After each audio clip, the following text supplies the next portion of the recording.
আমারও আমার স্ত্রীর মারা যাওয়ার পর আমার সম্পত্তি আপনার ফাউন্ডেশনকে দান করব, কিভাবে করব?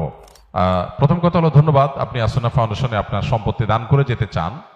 দ্বিতীয় কথা হলো, মানুষ মারা যাওয়ার পর তার সকল সম্পদ কোনো জায়গায় দান করা এটা উচিত না, উত্তম না। তাহলে কি করতে হবে? ওয়ারিসদের জন্য কিছু রাখতে হবে।